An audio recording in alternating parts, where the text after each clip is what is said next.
Bonjour à tous, je suis Bokril Reis, élève ingénieur en génie mécanique à l'ANSIT. Notre nouvelle étude porte sur un escalier avec des éléments soudés. L'objectif est d'analyser l'effet d'un poids de 90 kg sur cette structure. Voici la méthodologie que je veux suivre pour atteindre cet objectif. Comme première étape, il faut aller à l'onglet Simulation, créer une nouvelle étude et valider.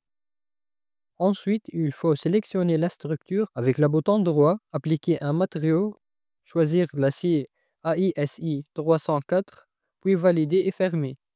Pour introduire l'épaisseur des éléments surfaciques, il faut sélectionner tout le corps,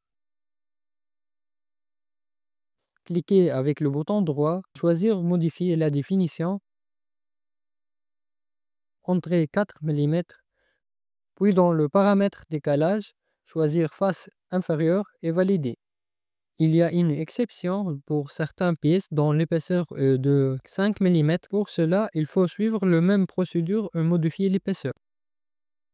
Ensuite, pour imposer un déplacement, il faut utiliser la relation immobile afin de fixer le nœud concerné.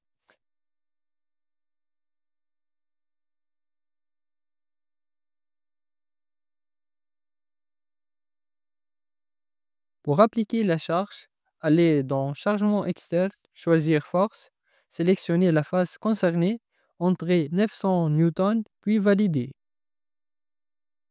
Maintenant, je vais exécuter l'étude.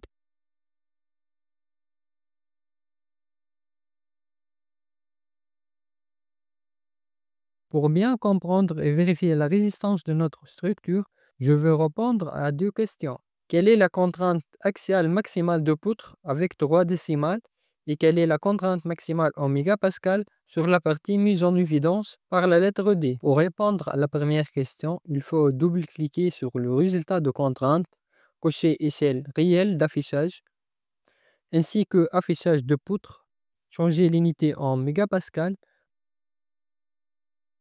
puis dans l'option graphique, cocher afficher la notation maximale et valider.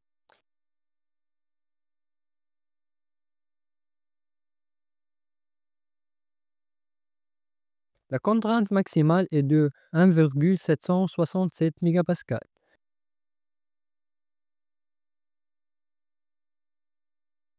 Pour la deuxième question, il faut passer l'affichage en volume et coque, aller dans Outils de tracé, choisir Sonde, cocher Entité sélectionnée, puis sélectionner les 3 éléments concernés.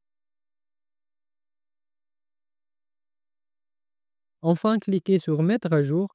La contrainte maximale est de 1,228 mégapascal. C'est tout pour aujourd'hui et à bientôt.